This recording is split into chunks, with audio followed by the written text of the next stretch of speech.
everybody. Hi, Deadpool. Thank you, all 8 of you that said hello back. That was very kind. Everybody staying cool today? Yeah.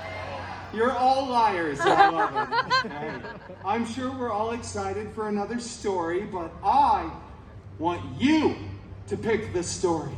Shout out the name of your favorite story. Go! Peter Pan. Beautiful. I'm sorry, did I hear Princess and the Frog? I love that. It's so good. It's just a classic. The rest of you, I couldn't make out at all, so I guess I'll just pick the story. It's fine. This story is a beloved bedtime classic, and Disney already has the rights to it, so we won't be sued. Woo! Yeah. This story is Cinderpool. Ooh. Yeah, that was an applause cue. Not a good start, people.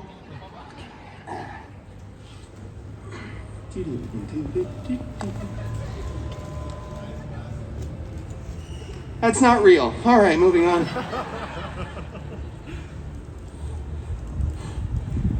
It's me and Wolby.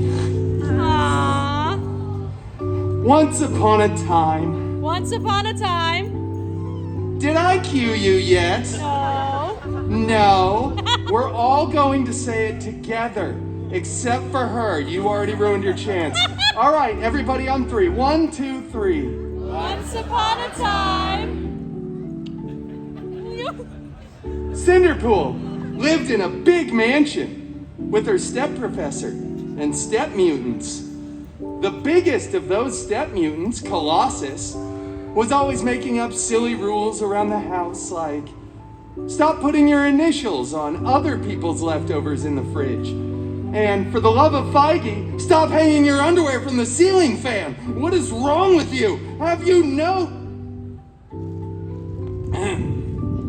Anyway, the other step mutant, Negasonic Teenage Warhead, who has 2 fans here, it's great, Yeah. was always texting and rolling her eyes. She was so Gen Z. Both of these step mutants were very jealous of Cinderpool because Cinderpool had a much, much larger fan base than they did. Hell yeah. Woo!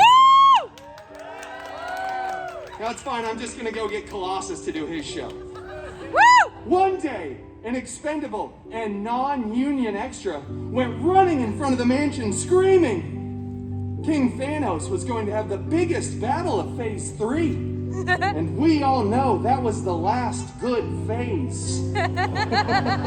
Cinderpool desperately wanted to go to the battle, but Colossus said, "No, it is too dangerous, and you are not a good part of the team." Then he rips apart Cinderpool's favorite costume, and Negasonic blasts it with her powers. It was so cool, so Gen Z, so on fleek, no cap, Sigma, Skibbity, Ohio. I don't know what they mean either. Cinderpool was devastated, vulnerable and exposed as he stumbled out onto the mansion grounds, weeping for dramatic effect.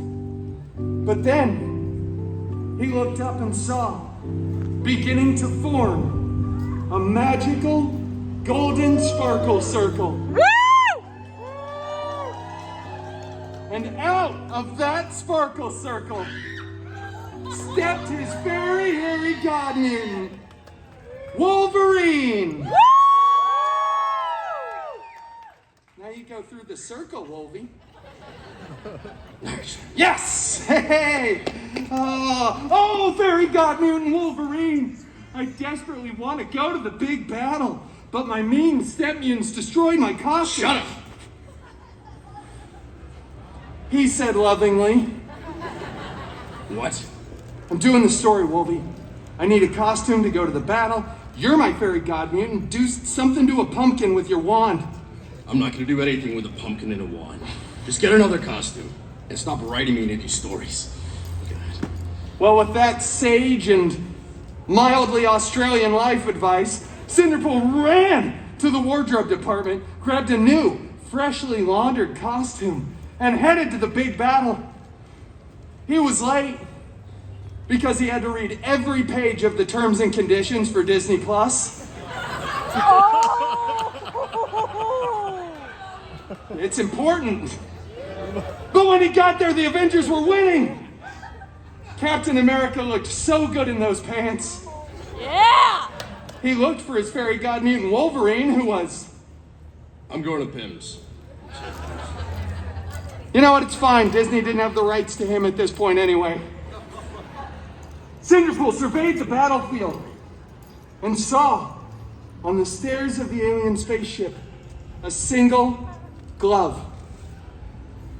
He went over, picked that glove up, waved at this fairly expensive camera arm. It was a beautiful glove. It was gold, encrusted with colorful jewels. There were 6 of them, but I don't think that's relevant. He said, "I wonder who this fits," and put it on. After some buzzing, whirring, and clicking, it was a perfect fit. But then all the Avengers see and they just start screaming, "No, Cinderpool, take that thing off. It's too dangerous." Thor started crying and they all shouted, "Cinderpool, do not snap." So you know what Cinderpool did. He snapped. That's right, Cinderpool snapped. Both physically and mentally. Does it all the time, too. Just going over and over. People are disappearing, reappearing. Everybody's crying. Tony Stark said, "I love you" 3,000 times. It was very expensive for the VFX department. But eventually Cinderpool stopped. Everybody was back. And Cinderpool had saved the universe.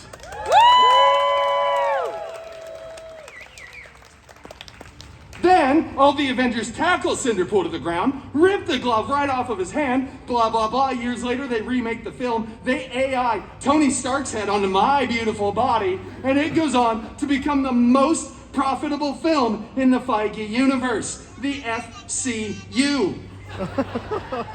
But it's okay, because Cinderpool went on to start his own film franchise, which will break box office records. And then they had to invite Cinderpool back to the Avengers Endgame 2, Electric Boogaloo. Woohoo! And that, ladies and gentlemen, is how Cinderpool became the belle of the Avengers Ball. So glad you enjoyed that story. It was one of my favorites to tell. Thank you all for joining me for Story Time with Deadpool.